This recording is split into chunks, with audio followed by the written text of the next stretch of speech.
السلام عليكم. اليوم جيتكم بمسمنات معمرين وطيبين غير في الفران بحشوة اقتصادية ولذيذة وعجين مورق ومقرمش. ضروري تجربوهم، أنا أكيد غادي يعجبوكم من أول تجربة. نبداو بالعجين باش نخليوها ترتاح. غنحتاجو 600 غرام ديال الدقيق، كنضيف ليها معلقة كبيرة ديال الزبدة، نص ساشي ديال الخميرة،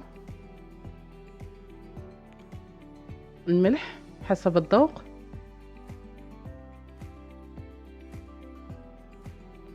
وجوج معالق ديال الزيت بلدية، وقطرات ديال الخل. كنرملو الدقيق، من بعد كنبداو نعجنو.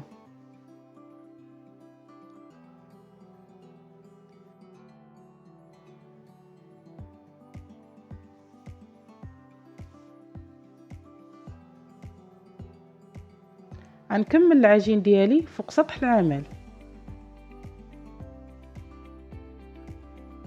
ما كندلكوهاش بزاف، غير كنديوها ونجيبوها شويه صافي.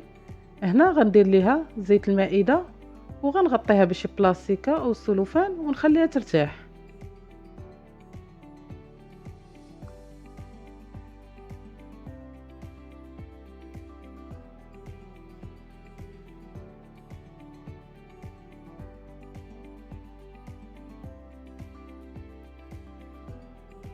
دابا غادي ندوزو للحشوه. هنا انا غنعمر المسمنات ديولي غير بالخضار. غنحتاج الكورجيت، خيزو، والبصله والكرنب اي ليشو. هنا كنقطعوا البصله قطع صغيره،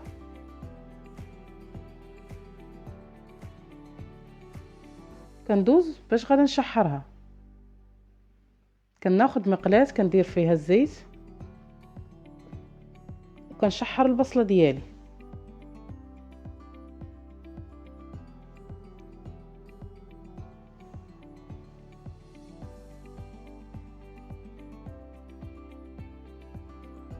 غندوز نقطع الكرنب قطع اللي كتكون رقيقه باش يطيب معانا.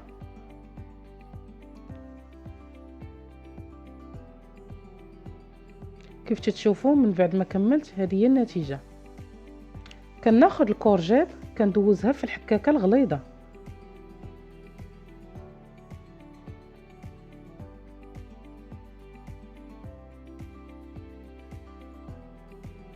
دابا غندوز الخيزو حتى هو بنفس الطريقه اللي حكيت بها الكورجيت.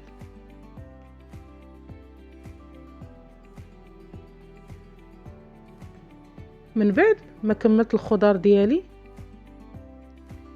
كيف تشوفوا البصله من بعد ما تشحرات غادي نضيف ليها ليشو ونخلي العافيه شويه مجهده باش ما يطلقش معانا الماء، ونخليوه حتى يدبال.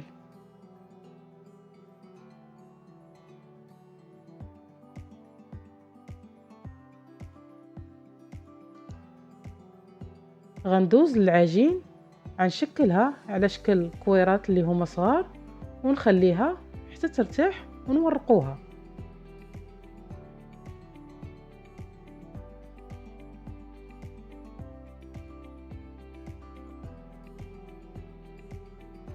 ليشو دخلوا الطياب غادي ندوز باش نضيف عليه خيزو. ديما كنضيفوا الخضار اللي كتهز معنا الطياب هي الاولى. غنخليوه حتى هو حتى يدبال وعاد نضيفوا عليه القرعه، هاد غير كطيب معانا.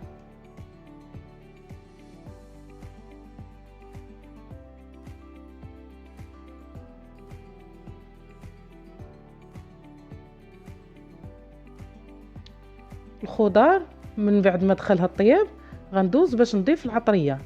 كندير معلقه صغيره ديال البزار، معلقه ونصف ديال التحميره، معلقه صغيره ديال الكمون، معلقه ديال القزبر، نصف معلقه ديال الملح، وضامه ديال كنور ديال البقر. كتواتى بزاف مع الخضار. كنضيف هنا القزبر والمعدنوس. غنخلط الحشوه مع العطريه ونخليوها على جنب باش تبرد معانا. كندوزو باش نورقو العجين. كنورقوها مزيان حتى كيبان لينا سطح العمل. انا كنورق غير بالزبده ديال البواطه والزيت. كيف تشوفوا الزبده راه ما كندوبها ما والو. كنشكلها على شكل رغيفات. غنورق واحده اخرى معاكم. كندير الزبده والزيت وكنطويها.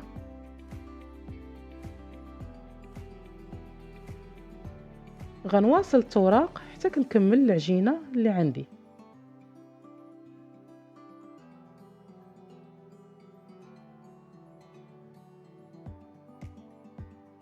من بعد ما كملت غنخليها ترتاح واحد شويه. ملي ارتاح معنا العجين كندوزو نبسطوه على شكل رغيفات اللي ما يكونوش رقاق بزاف.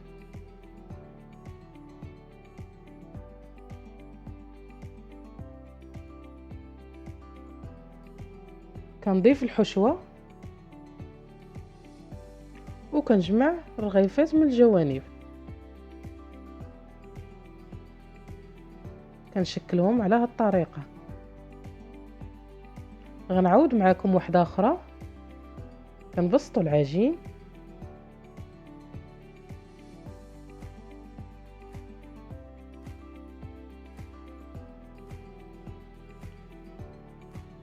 كنضيف ليه القياس اللي بغيت ديال الحشوه وكنجمع الاطراف. غنواصل نكمل الحشو ديالي ونرجع معاكم.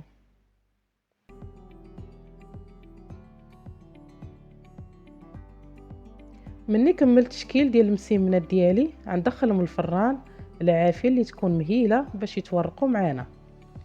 المسيمنات ديالي من بعد ما طابوا تيجيونا على هذا الشكل مقرمشين وبنان ما تشبعوش منهم. وكيف تتشوفوا كيجيونا مورقين وخفاف وحتى اللي ما كياكلش الخضر غادي يعجبوه. الى عجباتكم الوصفه ما تنسونيش من الجيم والكومنتيرات الزوينين. بالصحه والراحه وشكرا على المتابعه.